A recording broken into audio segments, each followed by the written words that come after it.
مفتی طارق مسعود special. مسلمان چونکہ ہماری زندگیوں میں بیلنس ہی نہیں ہے، اصل تو اخلاق ہی ہے، یاد رکھو۔ اصل کیا ہے؟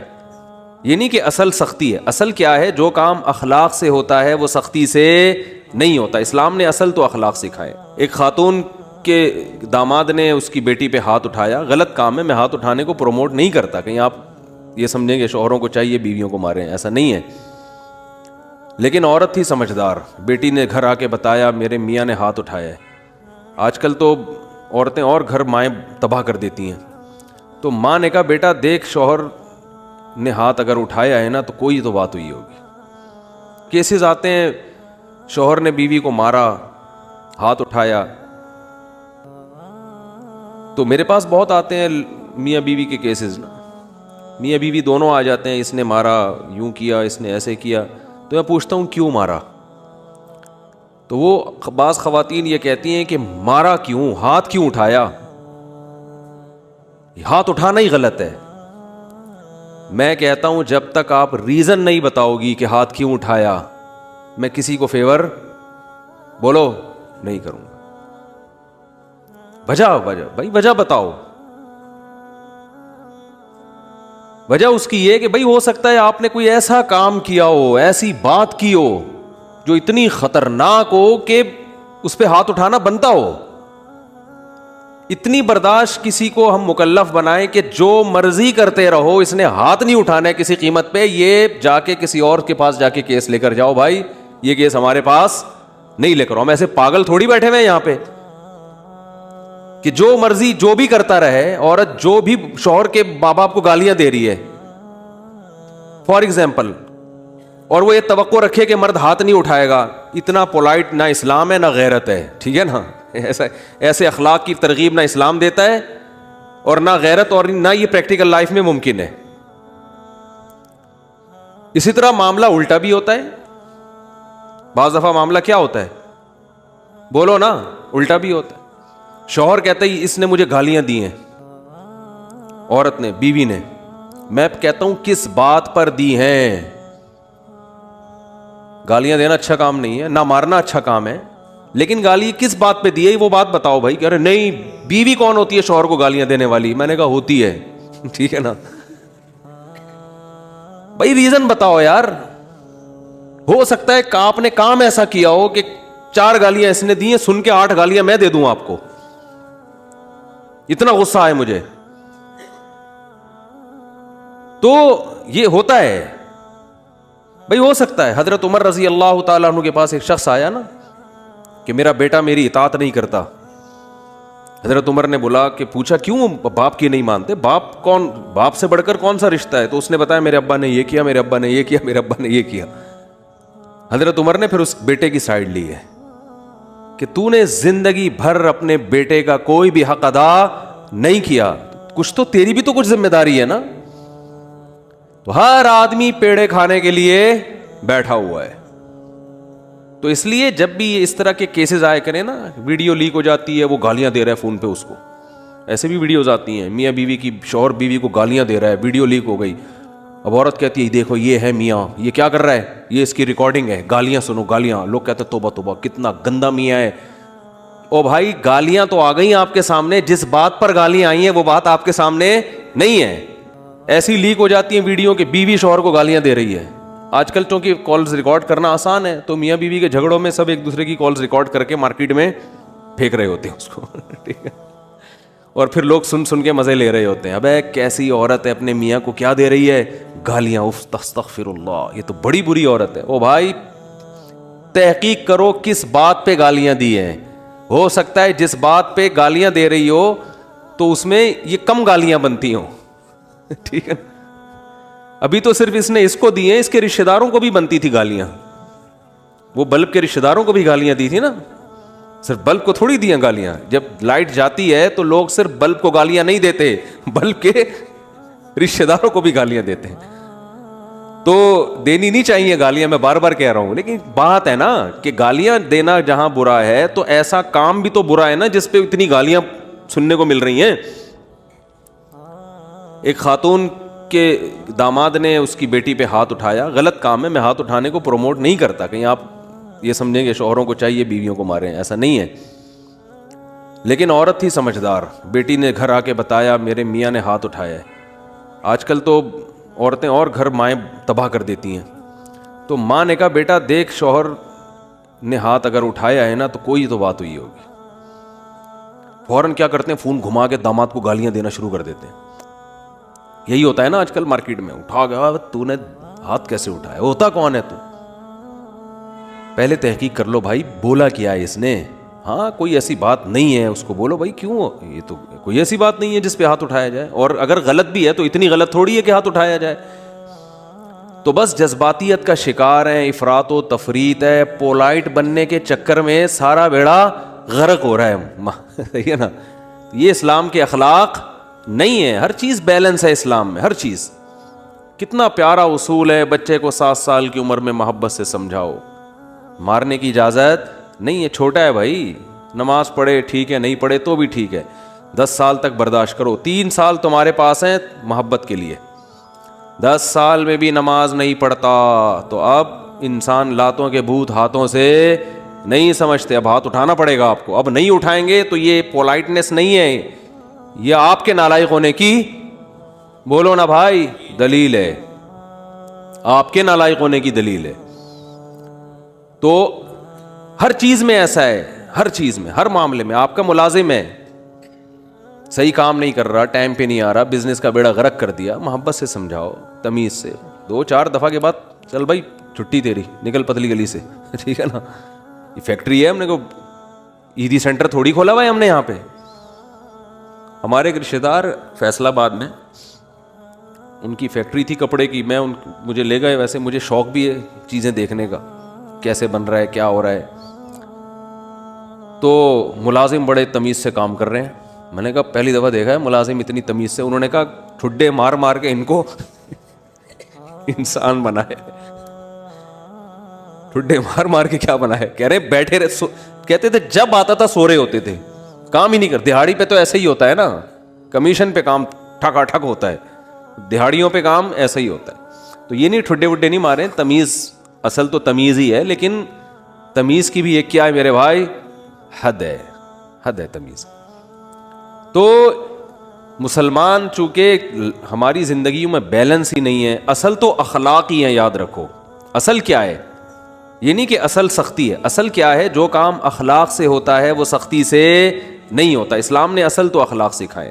آپ صلی اللہ علیہ وسلم نے فرمایا قیامت کے دن میرے سب سے قریب وہ ہوگا احسنہم اخلاقا، جس کے اخلاق سب سے اچھے ہوں گے۔ گالیاں، ٹھڈے، یہ کوئی تہذیب نہیں ہے، مار دھاڑ، گھروں میں چیخو پکار، گالیاں دے رہے ہیں رشتہ داروں کو، گالیاں بلب کے رشتہ داروں کو، بھائی کہ لائٹ اگر جا رہی ہے تو گالیاں دینے سے لائٹ تھوڑی آ جائے گی، ٹھیک ہے نا؟ نہ بلب کے رشتہ داروں کو گالیاں دینے سے لائٹ آئے گی، نہ بلب کو گالیاں دینے، آپ کی زبان کیا ہو جائے گی، خراب ہو جائے گی۔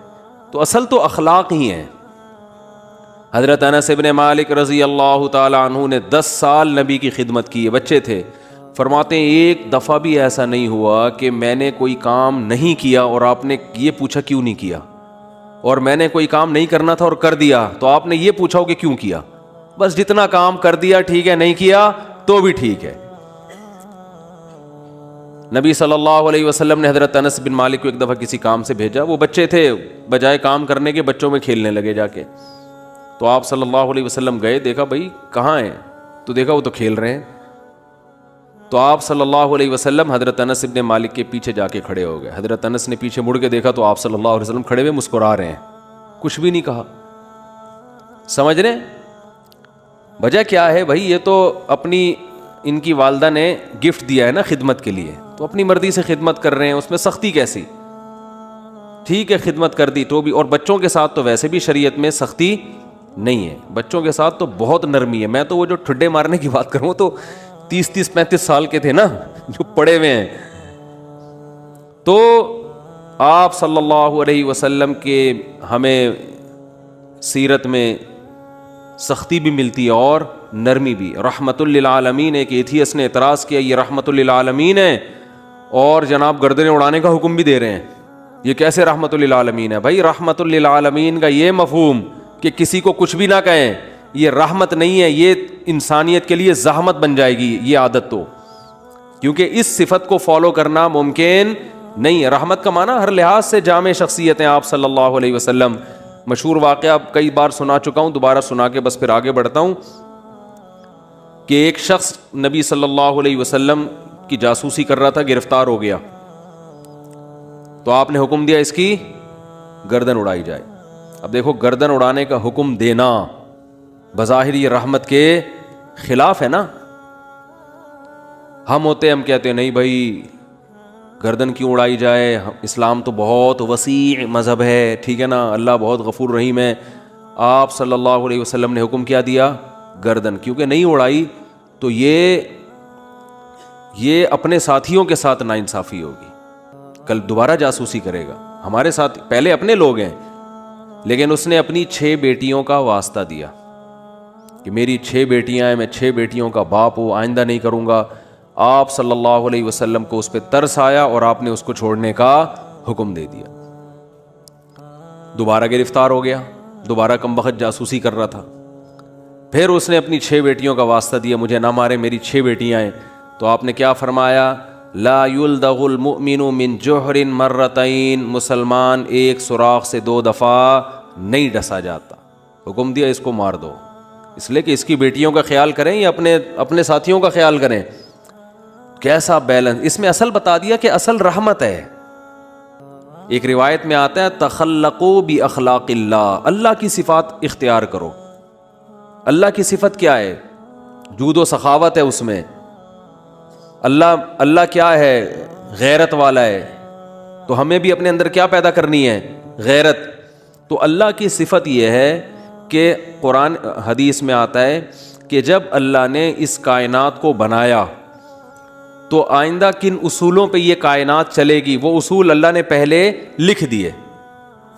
جب کوئی ملک وجود میں آتا ہے تو آئین پہلے بنتا ہے نا، کیا ہو گیا بھائی جان؟ آئین پہلے بنتا ہے، اس کے بعد اس آئین کے تحت قانون وضع ہوتے ہیں۔ تو اللہ نے سب سے پہلے جو چیز پیدا کی وہ قلم، حدیث میں یہ ہمیں سمجھانے کے لیے مثالیں دی گئی ہیں۔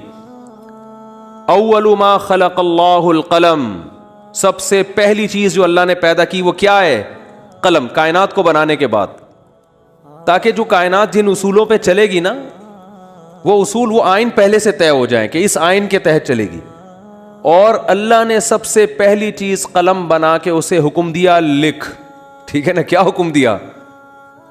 بولو نا، لکھ۔ تو پہلا اصول لکھا، سبقت رحمتی علی غضبی، میری رحمت میرے غصے پر غالب رہے گی۔ کیا پیاری بات اللہ نے ہم لوگوں کے لیے لکھ دی، جس کی وجہ سے آج ہم بچے ہوئے ہیں۔ یعنی جہاں غصے اور رحمت میں ٹکراؤ ہوگا تو رحمت کیا ہوگی؟ رحمت کا گراف ہمیشہ اوپر رہے گا۔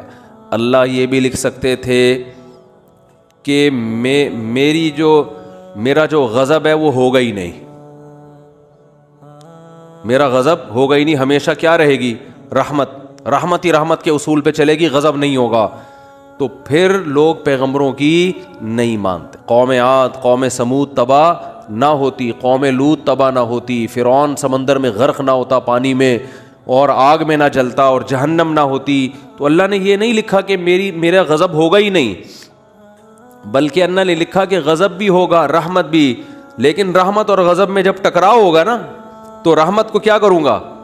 غالب کروں گا۔ جیسے کوئی گناہگار جب توبہ کرتا ہے تو اس کی توبہ کا تقاضا ہے کہ معاف کیا جائے، سابقہ گناہوں کا تقاضا ہے کہ معاف نہ کیا جائے۔ تو جب ٹکراؤ ہوگا تو رحمت کو اللہ کیا کر دیں گے؟ غالب کر دیں گے۔ رحمت کو اللہ ہمیشہ غالب کریں گے۔ تو یہی نبی صلی اللہ علیہ وسلم کی بھی صفت، کہ جب رحمت اور غضب میں ٹکراؤ ہوتا تو آپ صلی اللہ علیہ وسلم کی صفت رحمت کیا ہوتی؟ ہمیشہ غالب ہوتی۔ اس کی بہت ساری مثالیں ہیں۔ مشرکین مکہ نے کتنا ستایا، جب مکہ فتح ہوا تو آپ نے فرمایا لا تثریب علیکم الیوم، سب کو معاف کر دیا، ضرورت نہیں ہے تلوار چلانے کی۔ بھائی اب ان کو قتل کر کے کیا ملے گا ہمیں؟ ضرورت نہیں ہے، جو اللہ نے ہمیں غلبہ دینا تھا وہ دے دیا ہے، تو نہیں تلوار چلائی آپ صلی اللہ علیہ وسلم نے۔ بلکہ مشرکین کے جو سردار تھے ان کو الگ سے عزت دی آپ صلی اللہ علیہ وسلم نے. لیکن جہاں یہ جو جاسوس پکڑا گیا تو اس میں بھی معافی مانگی, 6 بیٹیوں کا حوالہ دیا. جب 6 بیٹیوں کا حوالہ دیا تو بیٹیاں ہونا اس کی علامت ہے کہ باپ پہ کیا کیا جائے, رحم. بیٹیوں کا کون پوچھے گا بعد میں. جاسوس ہونا اس کا تقاضا کرتا ہے کہ گردن اڑائی جائے. تو یہاں بھی رحمت اور غضب کیا ہو رہے ہیں, بولو بھائی, ٹکرا رہے ہیں. اس لیے آپ صلی اللہ علیہ وسلم نے کیا حکم دیا, چھوڑ دو. بیٹیوں کا واسطہ دے رہا ہے. دوبارہ جب پکڑا گیا ہے تو اب بھی اگر چھوڑنے کا حکم دے دیا جاتا تو اس کا مطلب صفت غضب ہے ہی نہیں. اور یہ بہت خطرناک چیز ہے کہ آپ کے اندر غضب کی اور انتقام کی صفت ہی ختم ہو جائے, انتقام لیس ہو جائیں. اس کا مطلب آپ قوم کے لیڈر نہیں بن سکتے, آپ قوم کو گائیڈ نہیں کر سکتے, آپ قوم خود بھی ڈوبو گے, قوم کو بھی ڈبو دو گے, آپ برباد ہو جاؤ گے. تو میں یہ اتنی ڈیٹیل میں اس لیے بیان کر رہا ہوں کہ یہی چیز ہمیں بھی اپنانے کی ضرورت ہے. اصل پیار ہے, اصل محبت ہے, اصل رحمت ہے, اس کو غالب رکھنا ہے ہمیشہ. لیکن انتقام لیس بولو نہیں بن جانا, غضب لیس بولتے کیوں نہیں, کیا ہو گیا, نہیں بننا ہے. ایسا نہیں ہو جانا کہ اتنے میٹھے کے جو بھی چائے نگل لے کھا کے. تو یہ جو علماء پہ لوگ اعتراض کرتے ہیں وہ یوں نہیں کیا تو ان کو غصہ کیوں آ گیا, کھڑے کھڑے سنا کیوں دی, یہ تو بھائی آدمی ہے, روٹی کھائیں گے تو غصہ آئے گا. اور اگر اتنے میٹھے کے جو بھی جو مرضی کرتا رہے غصہ ہی نہ آئے تو ایسا نہیں ہوتا. پیغمبروں کو نہیں غصہ آیا. حضرت موسیٰ علیہ السلام کلیم اللہ, صحیح نا, ان کا جلال کیا تھا, مشہور تھا, کلیم اللہ تھے. کیسا جلال کے واقعات ہیں. حدیث میں آتا ہے کہ موت کا فرشتہ حضرت موسیٰ علیہ السلام کے پاس آیا انسانی شکل میں. حضرت موسیٰ نے پوچھا کیسے آنا ہوا, ٹھیک ہے, کہا موت کا فرشتہ ہوں, آپ کی روح قبض کرنے آیا ہوں. حضرت موسیٰ نے ایک کھینچ کے تھپڑ لگا, اتنی زور سے مارا ان کی آنکھ نکل کے گر گئی نیچے. وہ اللہ کے پاس گئے, اللہ اپنے کس بندے کے پاس بھیجا ہے تو نے مجھے, ہے بھائی. پتہ نہیں حضرت موسیٰ کو غصہ کس بات پر آیا, اسٹائل ان کا ایسا ہوگا, ہے بھائی, یا کیا وجہ, وہ تو حضرت موسیٰ ہی جانتے ہیں. ظاہر ہے پیغمبروں کو ناحق غصہ نہیں آتا, لیکن اللہ بس ایک حضرت موسیٰ کی جو جلالی صفت ہے نا اس کا اظہار کرنا چاہتے تھے کہ دشمنوں کو کہ ان سے بچ کے رہو, ٹھیک ہے. انہوں فرشتے کے تھپڑ لگا دیا, تھوڑا سا احتیاط رکھو ان سے. تو اصل کیا ہے میرے بھائی, اصل محبت ہے. یہ میں اس لیے بتا رہا ہوں کہ بعض لوگ الٹی کوالٹی ہوتی ہے ان کے اندر. اصل غصہ ہے, جب دیکھ لیں غصہ جاری نہیں ہو رہا تو پھر تمیز پہ آ جاتے ہیں وہ, ٹھیک ہے نا. شروع میں کیا کرتے ہیں, غصہ اور مار دھاڑ اور گالیاں یہاں سے شروع کرتے ہیں پہلے, یعنی آپشن یہ ہوتا ہے ان کا. اگر اس سے بندہ قابو میں نہیں آیا تو ان کو اندازہ ہو جاتا ہے یہ قابو میں آنے والا نہیں ہے, پھر وہ کس سے بات کرتے ہیں, تمیز سے بات کرتے ہیں. بالکل اس کی مثال ہے, ایک آدمی نے کسی کے چاقو رکھا, بولا تیری جیب میں جو کچھ ہے نکال دے, اس نے ٹیٹی نکال دی. اب یہ کہہ رہے تیری جیب میں جو کچھ ہے نکال دے, ٹھیک ہے. یعنی سامنے والا اگر آپ سے بھی بڑا فنٹر نکل آیا, آپ سے بھی بڑا فنٹر نکل آیا تو پھر آپ کہتے ہو بھائی یہاں تمیز, یا تمیز سے بات کے علاوہ آپ کے پاس کوئی آپشن نہیں, فوراً غصہ ٹھنڈا ہو جاتا ہے. تو یہ غلط ہے. نہ تو غصہ لیس ہو جانا ٹھیک ہے کہ کچھ بھی ہوتا رہے, اور چونکہ میاں بیوی میں بہت ہو رہا ہے آج کل, یہ بہت زیادہ پھڈے جھگڑے, داماد ایک نمبر کا ہیروئن چی چرسی کہیں کا الو کا, کیا بولوں میں, اور برداشت پہ برداشت, نہیں کل ٹھیک ہو جائے گا, نہیں پرسوں ٹھیک ہو جائے گا. وہ بھائی نہیں ٹھیک ہوگا, یہ چھوڑ دو اس کو. نہیں جی اللہ کی رحمت بہت بڑی ہے, ہو سکتا ہے ٹھیک ہو جائے. بھائی اللہ کی رحمت بڑی ہے اس کا یہ مطلب ہے ہی نہیں. اس کا مطلب ہے کہ چھوڑ دو تو اللہ کی رحمت بڑی ہے, کوئی دوسرا دلا دے گا اللہ. جب ثنا خان کو مفتی انس مل سکتے ہیں اور مفتی انس کو ثنا خان مل سکتی ہے, تو اس کا مطلب کسی کو کسی بھی ٹائم پہ کچھ بھی مل سکتا ہے. دو انتہائیں ہیں نا, ایک مولوی اور ایکٹریس کی آپس میں شادی ہو گئی, تو اس کا مطلب کسی کی کسی بھی ٹائم پہ کسی پہ بھی شادی ہو سکتی ہے. رشتوں کی کمی مارکیٹ میں نہیں ہے. تو ایسے ایسے الٹے الٹے لوگوں کو لوگ برداشت کر رہے ہیں کہ ہو سکتا ہے کل ٹھیک ہو سکتا ہے. بھائی ایک حد ہے, حد ہر چیز میں کیا ہے, ایک لمٹ ہے. اولاد بگڑی ہوئی ہوتی ہے, میں والدین کو کہتا ہوں بھائی اپنے بیٹے کو ایک حد تک تربیت کرو, نہیں آ رہا نا قابو میں, نکلو. بولو پتلی گری سے سامان گھر سے اٹھا کے کیا کرو, نکلو. زیادہ نہیں بدماشی ہے, تیرے باپ کا گھر ہے, تیرا گھر نہیں ہے. ہاں سارے 100% درست نہیں ہوتی اولادیں, کچھ تو باپ کو بھی برداشت کرنا پڑتا ہے اولاد کی خاطر, لیکن وہ بھی ایک حد ہے نا, حد سے زیادہ تھوڑی ہوتا ہے, حد سے زیادہ نہیں ہوتی کوئی بھی چیز. پھر اس میں ایک اصول یہ بھی ہے کہ یہ دیکھا جائے گا بڑا نقصان کس میں. لوگ کہتے ہیں اگر تعلق ختم کیا تو یہ ہو جائے گا, یہ ہو جائے گا. بھائی تعلق ختم کیا تو یہ ہو جائے گا, نہیں کیا تو یہ ہو جائے گا, تو دونوں میں پلس مائنس کیا کرو کہ زیادہ نقصان کس میں. ہمیشہ اس اصول پہ زندگی گزرتی ہے. یاد رکھو دنیا میں سارے فائدے کی چیزیں کبھی بھی حاصل نہیں ہوتی, ہر کام کے کچھ سائیڈ افیکٹ ہوتے ہیں. عقل مند آدمی یہ دیکھتا ہے کہ سائیڈ افیکٹ زیادہ ہیں یا اس کے بینیفٹس زیادہ ہیں. اس اصول پہ زندگی گزاری جاتی ہے. اگر اس اصول پہ زندگی نہیں گزارو گے ساری زندگی کبھی کوئی فیصلہ آپ سے ہوگا ہی نہیں. سمجھ رہے ہو کہ نہیں سمجھ رہے؟ ساری زندگی کنفیوز رہو گے اور کبھی کوئی فیصلہ آپ سے ہوگا ہی نہیں. ہمیشہ اس اصول پہ زندگی گزرتی ہے کہ یہ کام کرنے میں بھی نقصان, نہ کرنے میں بھی, کرنے میں زیادہ یا نہ کرنے میں زیادہ. اس کو پلس مائنس کر کے فوراً رپورٹ مارکیٹ میں لایا کرو, ٹھیک ہے نا, اور رپورٹ خود تیار کرو, کرنا ہے بھائی کہ یہ سائیڈ افیکٹ ہیں اس کے, تو یہ برداشت کریں گے. جیسے اینٹی بایوٹک ہے, کچھ سائیڈ افیکٹ ہوتے ہیں, اب ہوتے ہیں تو ہوتے رہیں. کیا خیال ہے؟